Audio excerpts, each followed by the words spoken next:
Sarah shivered. The old car heater sputtered. Cold air seeped through the cracks in the windows. Fog, thick and white, clung to the road. It was a night for staying in, but Sarah had no choice. She had to get home. The radio crackled with static. No music, no news, just the unsettling hiss of empty airwaves. Each bend in the road revealed more fog. It felt like driving through a tunnel of cotton wool. Then it happened. A sputtering cough from the engine. The car lurched. Sarah's heart jumped. The engine died. The only sound was Sarah's ragged breathing. She tried the ignition again and again. Nothing. Just silence and the swirling fog. Sarah felt a knot of fear tighten in her stomach. She was stranded. The silence was unnerving. Sarah fumbled for her phone. No signal. Of course, she glanced at the fuel gauge. Empty. How could she have let it run out? Panic welled in her chest. She rolled down the window a crack, the cold air biting at her face. The fog seemed to be pressing in, suffocating.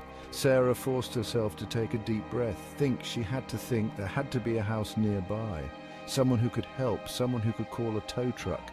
Taking a deep breath, she decided to walk. She grabbed her jacket and stepped out into the cold night. The fog was colder outside the car, damp and clinging. It swallowed the weak light from her phone's flashlight. Sarah hugged her jacket tighter and started walking. The silence was broken only by the crunch of gravel beneath her shoes. Each step felt heavier than the last. Doubt gnawed at her. Was she walking in the right direction? The fog seemed to distort everything, making familiar shapes seem strange and menacing. Then, through the swirling white, she saw it, a signpost barely visible.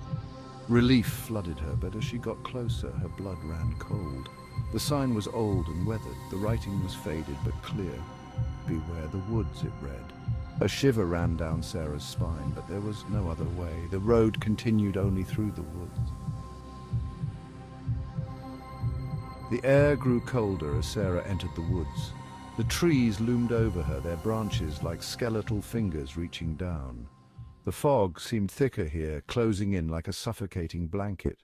The silence was replaced by a low, rustling sound. Whispers carried on the wind, or was it just her imagination? She walked faster, her heart pounding in her chest. The whispers seemed to grow louder, closer. She could almost make out words, but couldn't quite understand them. They seemed to be coming from the heart of the woods, beckoning her deeper. Suddenly a twig snapped under her foot. The sound echoed through the silent woods. The whispers stopped. Sarah froze, her breath catching in her throat. She was being watched. She could feel it. She spun around, searching the darkness, but there was nothing there.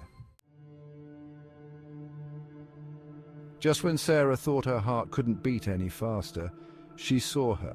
A figure emerged from the fog, as if materializing from the mist itself. An old woman, her face hidden by a dark shawl. She stood silently, her eyes fixed on Sarah. Fear coiled in Sarah's stomach. She tried to speak, but no words came out. The old woman smiled, a chilling, knowing smile. "Lost, dearie?" Her voice was a raspy whisper. "My car broke down," Sarah stammered, her voice trembling. "I need help." The old woman's smile widened. "I can help you, dearie, but everything comes with a price." The old woman's words hung in the air, heavy and ominous. Sarah's instinct screamed at her to run. This was wrong, all wrong. What price?" she whispered, her voice barely audible. The old woman leaned closer, her eyes boring into Sarah's. "Your voice, dearie," she rasped. "Give me your voice and I'll lead you out of these woods." Sarah recoiled. This was madness. She had to get away. She turned and ran, her lungs burning, her legs screaming for rest, but she didn't stop. She couldn't risk looking back. The whispers started again, louder now, urging her on. They seemed to be everywhere, surrounding her. Then, as abruptly as they had started, the whispers stopped. The fog began to thin. Sarah stumbled to a halt, gasping for breath. She looked around. She was standing on the side of the road. Her car was gone, the woods were gone, the fog was gone, and Sarah was never seen again. The road remained silent, shrouded in an eerie calm. The woods held their breath, their secrets safe within the darkness.